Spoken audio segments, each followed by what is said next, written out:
All right, let me share with you what I'm learning about land leases as well, dealing with rail. So here's where we're at right now. We are in the middle of a negotiations with two major companies.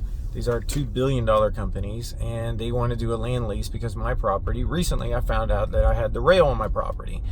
Now we found out that we have two rail spurs. That basically means there is a main line on my main line over next to my property, and off of that main line there was already a rail spur. You know, basically you got the main line, and then there was a rail spur that came in a long time ago. Now it's all wood, but because there was a rail spur there before, you could do what they call a rail upgrade, no permitting needed. In the state of Florida, specifically where I'm at is Polk County, Lakeland. And now what we're doing is we also discovered that CSX owns the land next to me. So I own 4 acres, right? CSX owns 3 acres next to me. So we know the individual at CSX, the rep, because he already gave us a letter of approval for the site. And so what he told me as well is, I asked him, I said, look, if we can expand our site and actually put more rail cars, can we get a spur on your line that crosses into my line, crosses into my land?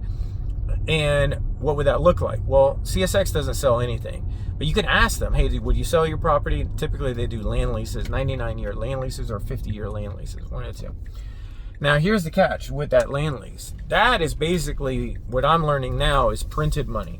Basically you're going to take that land lease commitment. You actually don't even need to collect any money yet, but because it's coming from a commitment from a Class A buyer, a Class A is, you know, Fortune 50 company, Fortune 100 company, billion-dollar company that's proven who they are, right? Like Cemex or IBM or whoever. Like these are huge companies, credibilities, they are cash flows heavy.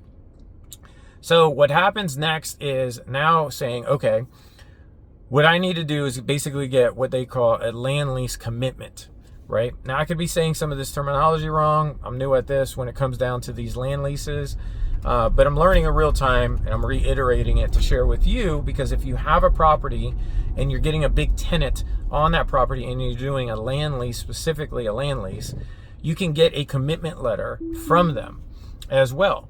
And in that commitment letter, obviously I've got to put a whole bunch of disclaimers on there. I'm going to be getting consultants involved and other individuals. And if you do land leases, leave in the comments below what are some disclaimers that you believe are non-negotiable that needs to be in that land lease, because I will read all of them.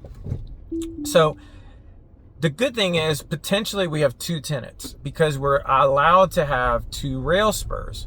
I've got 1 rail spur coming off the main line right on my property already. That's going to be continuous to my neighbor potentially. And then I've got another rail spur line coming out as well that's going to kind of go inside my property as well. That could fit, in total we could fit about 30 plus rail cars potentially. That's what the conceptual plan shows.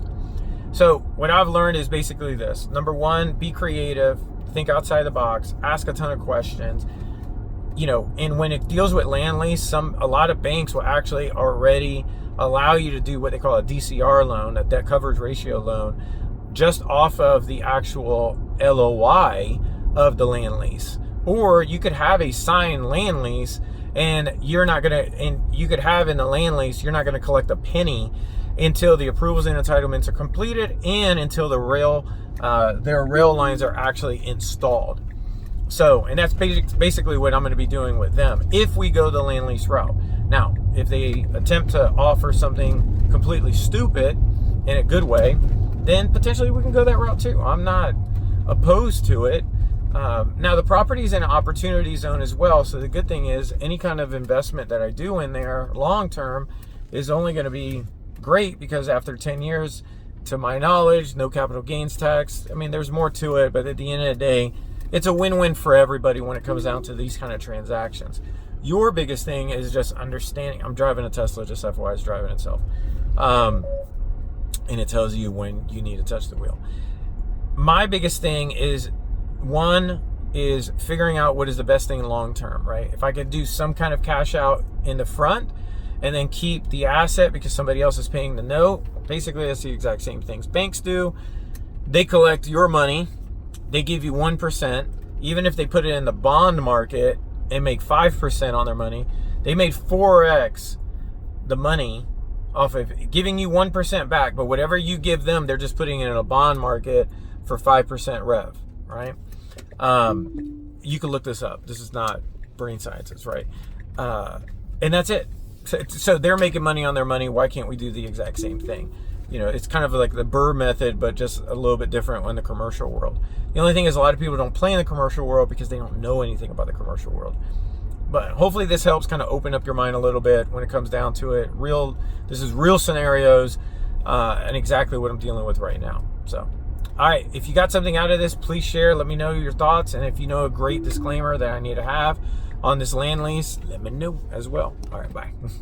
Oh yeah, and what you want to do is if you are going to go the route of doing a land lease, if it's two separate companies, make sure on the land lease that you get a survey company. You tell the survey company exactly where that rail spur is going to go, and they'll put the legal description, because survey companies are the only ones that can figure it. To me, what I found, they're the only ones that can figure out legal description. I'm talking to Chad right now, just FYI. Chad's over here. I like talking to Wolverine. All right, so what you do is basically you have to tell them to put the legal description inside the lease. So then you know exactly what you're leasing out, and then the surveyor is showcasing it. So don't forget that either. We're preparing lunch at the office. Steaks, that's how we roll.